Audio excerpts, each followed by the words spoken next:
Bagaimana jadinya jika ada seorang pemuda aktivis yang dihukum karena telah menentang pemerintahan yang tidak adil dalam kesetaraan ras di Afrika Selatan?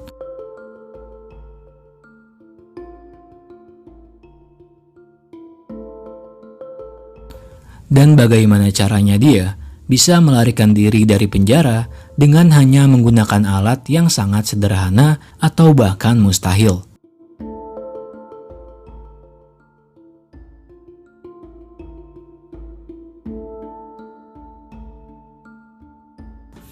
Bersama gue Raga, selamat datang di Film Woi.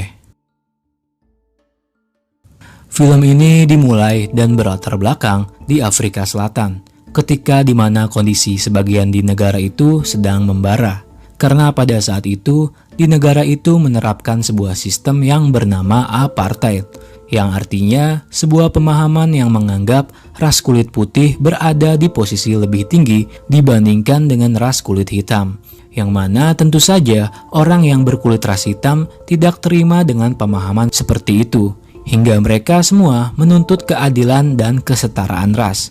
Namun yang ada terjadilah penembakan dan pemukulan di mana-mana terhadap orang kulit hitam. Dan yang lebih parahnya lagi, untuk mereka orang berkulit ras putih yang tinggal di negara itu bisa dengan tenang dan santainya menikmati hidup mereka di sana. Sedangkan mereka yang berkulit ras hitam malah menderita hidup di negaranya sendiri.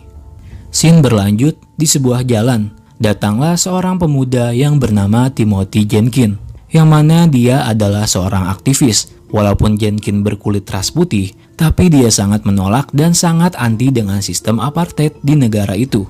Jenkins sangat memperjuangkan kebebasan dan kesetaraan semua ras, walau berapapun harga yang harus ia bayar. Bersama satu temannya yang bernama Stephen Lee, yang mana Stephen Lee ini orang yang memiliki misi yang sama seperti Jenkins. Agar suara mereka bisa didengar oleh pemerintah, Jenkins pun membawa sebuah tas yang berisikan selebaran kampanye anti-apartheid. Dengan cara yang cukup radikal, secara diam-diam, dia meledakkan selebaran itu di sebuah jalanan yang cukup ramai. Ketika mereka berniat ingin segera kabur, namun sialnya mereka berdua ini malah tertangkap basah oleh petugas polisi. Selanjutnya di kantor polisi, pacarnya Jenkins memberikan sejumlah uang untuk perbekalan Jenkins ketika di penjara nanti. Agar tidak ketahuan membawa uang, Jenkins pun memasukkan uang itu ke dalam bokongnya. Setelah itu, saat di pengadilan, Jenkins pun terbukti jika dia bersalah atas apa yang sudah ia lakukan. Dan Jenkins pun mendapatkan hukuman penjara selama 12 tahun. Sementara itu temannya, Stephen Lee mendapatkan hukuman di penjara selama 8 tahun. Mereka berdua akan dibawa ke penjara Pretoria, yang mana penjara itu dikhususkan untuk tahanan orang-orang berkulit putih. Ketika ia sendirian, Stephen Lee pun berencana untuk melarikan diri dari kantor polisi itu dengan cara melompat keluar melewati sebuah jendela. Namun sialnya, dia pun malah ketahuan oleh petugas polisi itu. Sesampainya di penjara Pretoria, mereka bertemu dengan kepala penjara yang mengatakan kepada mereka berdua, kalau apa yang Jenkins dan Stephen Lee perjuangkan, itu sama saja dengan mengkhianati ras mereka sendiri. Saat menuju sel, Jenkins pun terlihat sudah mulai memperhatikan situasi keamanan di penjara itu. Hingga akhirnya, mereka berdua pun memasuki sel mereka masing-masing. Besok paginya ketika sarapan, Jenkins bertemu dengan seorang napi lainnya yang bernama Dennis, yang mana Dennis ini ditahan seumur hidup karena kasus percobaan untuk menggulingkan pemerintah apartheid dengan cara revolusi kekerasan. Di sana Dennis mengatakan kalau dia sudah tahu tentang kasus Jenkins dan Stephen Lee. Namun Jenkins menjawab kalau dia tidak mau bertahan lama di penjara itu, dan dia juga mengatakan kalau dia berniat ingin mencoba kabur dari penjara itu. Scene berganti ketika mereka sedang berolahraga. Dennis menjelaskan kepada Jenkins tentang kondisi keamanan di penjara itu, mulai dari ketinggian tembok, lampu pengawasan, dan seorang penjaga penembak jitu yang siap menembak mereka jika ada tahanan yang mencoba ingin kabur. Dennis juga bercerita kalau dulu pernah ada seorang tahanan yang mencoba untuk kabur. Namun sialnya, tahanan itu tidak berhasil dan malah berakhir dengan kematian. Kemudian tak lama datanglah seorang napi lain yang bernama Leonard, yang mengatakan kepada Jenkins kalau dia juga sudah muak ada di dalam penjara itu. Dan jika Jenkins punya rencana ingin melarikan diri dari penjara itu, Leonard pun punya keinginan bergabung dengan mereka berdua. Hari ke-23, Jenkins mulai mencari ide untuk bisa kabur dari penjara itu, hingga dia mulai memperhatikan dan mengingat setiap bentuk pola kunci-kunci sel di penjara itu. Lalu dia pun mulai menggambar pola-polanya, hingga dia pun mengukur kedalamannya. Dia juga mengatakan kepada Leonard tentang rencananya itu, yang mana Jenkins akan mencoba kabur dengan membuat kunci sel dari sebuah potongan kayu. Saat mereka sedang makan, Leonard pun memancing seorang sipir untuk mendatanginya dengan membuat sebuah kegaduhan. Di saat itulah Jenkins berkesempatan untuk memperhatikan dan mengingat bentuk pola kunci-kunci yang ada di penjara itu. Dan berawal dari situlah, akhirnya secara diam-diam, setiap hari Jenkins mulai mencoba menggambar semua pola kunci-kunci yang dia lihat. Hari ke-74, saat Jenkins sedang berada di bengkel kerja, secara diam-diam, dia pun menyimpan potongan-potongan kayu yang mana itu akan dia gunakan untuk membuat sebuah kunci. Agar tidak ketahuan oleh petugas, dia pun menyembunyikan potongan kayu-kayu itu di dalam termos airnya. Malamnya Jenkins mulai kembali mengukir kayu-kayu itu sesuai dengan pola kunci-kunci yang sudah dia gambar sebelumnya. Ketika selesai, Jenkins pun mencoba hasil kunci buatannya itu, dan ternyata pintu selnya itu pun berhasil terbuka. Namun ternyata Jenkins masih butuh kunci lainnya agar dia bisa keluar, karena nyatanya masih ada satu pintu besi lagi yang ada di dalam selnya itu. Ketika jam makan, Jenkins menceritakan kepada Leonard kalau dia berhasil membuka pintu selnya dengan kunci kayu buatannya. Namun Jenkins masih butuh kunci lain lagi untuk membuka satu pintu besi yang ada di dalam selnya. Di saat ketika sipir lewat, dia pun mulai kembali memperhatikan dan mengingat bentuk pola-pola kuncinya. Seperti biasa, malamnya Jenkins langsung membuat pola-pola kunci yang dia lihat dan lalu mengukirnya di atas sebuah potongan kayu. Hari ke-100, ketika mereka semua di luar sel, di saat itulah Jenkins mencoba mengetes kunci kayu buatannya untuk membuka pintu besi itu. Yang ternyata pintu besi itu hanya bisa dibuka dari sisi luar pintu. Sementara itu Leonard bertugas mengawasi Jenkins agar tidak ada sipir yang datang. Setelah dicoba, ternyata kunci itu pun berhasil membuka pintu besi itu. Namun sialnya, kunci kayu itu tidak bisa kembali membuka. Hingga akhirnya kunci itu pun tersangkut dan patah di dalam lubang pintu. Dan sialnya lagi, tak lama terdengarlah suara langkah kaki sipir yang datang. Seketika Jenkins pun merasa panik, namun untungnya sebelum ketahuan, ia pun berhasil membersihkan patahan-patahan kunci itu. Sampai si sipir pun merasa aneh dengan keadaan pintu yang terkunci, namun dengan posisi pintu yang terbuka. Hari ke-142, saat mereka bertiga sedang membicarakan ide tentang bagaimana cara mereka bisa kabur. Tiba-tiba muncullah sipir yang curiga dengan apa yang mereka bicarakan. Namun Leonard beralasan jika mereka bertiga hanyalah mengobrol biasa. Setelah itu, Stephen Lee tiba-tiba mendapatkan sebuah ide dari sebuah gagang sapu, yang mana itu bisa digunakan untuk membuka pintu besi dari sisi luar. Ketika di bengkel kerja, Jenkins pun langsung membuatkan alat tersebut, dan kebetulan pada saat yang sama, dia terinspirasi dari mekanisme sebuah mesin.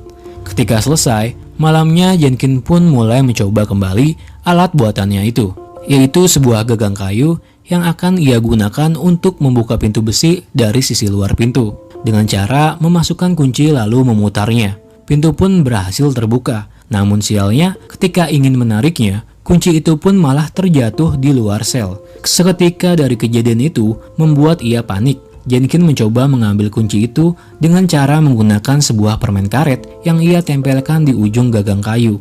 Sebelum dia ketahuan oleh petugas, beruntungnya dia pun berhasil mengambil kunci itu kembali. Besoknya Jenkins mengatakan kepada Stephen Lee dan Leonard kalau tadi malam dia berhasil membuka pintu besi itu. Dan di halaman belakang penjara, Jenkins mengubur semua sisa-sisa potongan kayu yang sudah ia gunakan. Di sana juga ada Dennis yang mengatakan dan memperingatkan kalau Jenkins seharusnya memikirkan matang-matang apa yang sedang ia rencanakan. Karena jika Jenkins ketahuan, hukuman Jenkins akan ditambah atau dia malah akan berakhir dengan kematian. Hari ke-206, terlihat kalau Jenkin mulai bekerja sama dengan napi lainnya dan mempersiapkan apa saja kebutuhannya yang akan dia gunakan untuk bisa kabur dari penjara itu. Hari ke-296, ketika malam tiba, mereka berdua mencoba keluar dari sel, pergi keluar untuk melihat kondisi dan memastikan semua kunci-kunci yang Jenkin telah buat itu berfungsi. Diawali dengan pintu pertama yang berhasil terbuka. Sebelum sipir datang, mereka pun bersembunyi terlebih dahulu di dalam sebuah lemari. Ketika sipir itu pergi, mereka pun keluar dan kembali mulai mencoba lagi membuka pintu-pintu berikutnya, hingga mereka berada di pintu yang terakhir. Namun ketika ingin membuka pintu yang terakhir, sialnya kunci itu malah tidak bisa membuka. Hingga akhirnya sebelum ketahuan, mereka pun kembali lagi untuk bersembunyi di lemari itu. Setelah sipir itu lewat, mereka pun bisa kembali lagi ke dalam sel mereka dengan aman dan tanpa ketahuan sama sekali. Paginya, Jenkin terlambat untuk bangun, sehingga hal itu membuat kepala sipir kesal dengan Jenkin. Dan kebetulan pada saat itu juga sedang ada pemeriksaan ruangan. Saat ada pemeriksaan, kepala sipir itu curiga dengan adanya sebuah potongan kayu. Namun Jenkin beralasan kalau potongan kayu itu hanya ia gunakan sebagai pengait foto saja. Hari ke-404, ketika Jenkin memeriksa kesehatan giginya, dokter mengatakan kalau Jenkin harus keluar penjara untuk mencabut giginya itu. Saat di luar, Jenkin melihat kondisi menara yang sedang dalam proses pembangunan, yang mana menara pengawasan itu belum bisa beroperasi dan tidak ada pengawas sama sekali di sana. Setelah itu, Jenkin pun mulai mengajak Dennis dan napi-napi lainnya untuk ikut bersama Jenkin dalam misi melarikan diri nanti malam. Namun mereka semua menolak karena mereka merasa takut jika nanti ketahuan, serta mereka yang lebih merasa aman jika ada di dalam penjara. Karena jika mereka di luar, mereka pun juga tidak tahu tempat mana yang harus mereka tuju. Saat sebelum hari perayaan Natal tiba, yang dimana sebagian para sipir memilih untuk pulang ke rumah untuk merayakan Natal bersama keluarga mereka. Di saat itulah Jenkin berkesempatan untuk melakukan aksi melarikan diri. Saat keadaan sudah dirasa aman, Jenkin pun mulai keluar dari selnya, dan Dennis berpesan agar Jenkin harus tetap berhati-hati dan aman. Sementara itu, ada seorang sipir yang baru saja mengambil suatu barang yang ada di dalam lemari itu. Satu pintu berhasil mereka sudah lewati. Mereka pun kembali bersembunyi di dalam lemari itu, tanpa mereka tahu bahwa baru saja ada seorang sipir yang mengambil sesuatu di dalam lemari itu. Saat si sipir ingin menaruh kembali barangnya itu ke dalam lemari, yang mana di dalam lemari itu juga ada mereka bertiga yang lagi sedang bersembunyi. Seketika hal itu jelas membuat mereka menjadi panik sekali. Saat si sipir mau membuka lemari itu, tiba-tiba saja Dennis dari dalam selnya memecahkan sebuah lampu dan mengalihkan perhatian si sipir agar sipir itu mendatangi Dennis. Yang mana kejadian itu membuat mereka bertiga hampir saja ketahuan. Mereka pun kembali bergegas keluar dari lemari, membuka dan melewati satu demi persatu pintu yang ada di dalam penjara itu. Sampai akhirnya mereka berada di pintu yang terakhir, yang ternyata setelah Jenkin coba, pintu itu pun tetap saja tidak bisa terbuka. Meski mereka sudah coba dengan berbagai kunci lainnya. Mereka semua pun semakin panik karena nggak mungkin jika mereka kembali ke dalam sel mereka. Karena tentu saja mereka sudah setengah perjalanan. Apalagi setelah pintu terakhir itu terbuka, sudah ada sebuah kebebasan yang menunggu mereka. Karena tidak ada cara lain, akhirnya Leonard pun terpaksa menghancurkan dan memahat sisi pintu itu agar pintu mau terbuka. Tapi Jenkin malah merasa semakin panik dengan apa yang Leonard lakukan, karena suara gaduhnya bisa membuat mereka menjadi ketahuan. Namun beruntungnya tak butuh waktu lama, ternyata pintu itu pun berhasil terbuka. Tanpa banyak waktu lagi, mereka pun secara diam-diam keluar dari sana.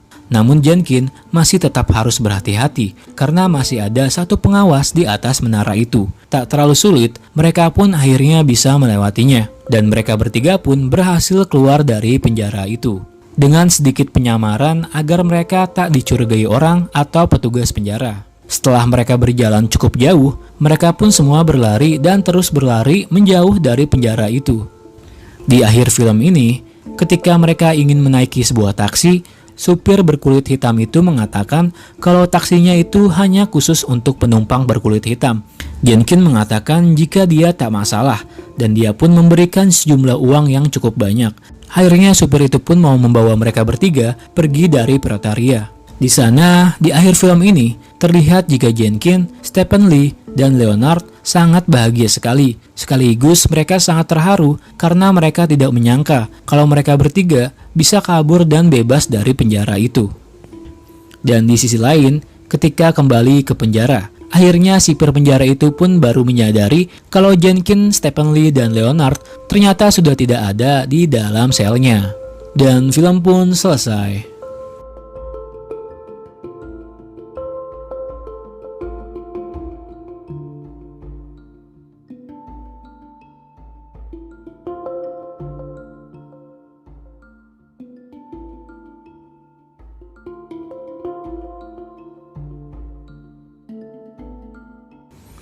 Oke, mungkin segitu aja untuk pembahasan alur film kali ini. Terima kasih juga buat yang udah nonton sampai habis. Dan gua Raga, bye.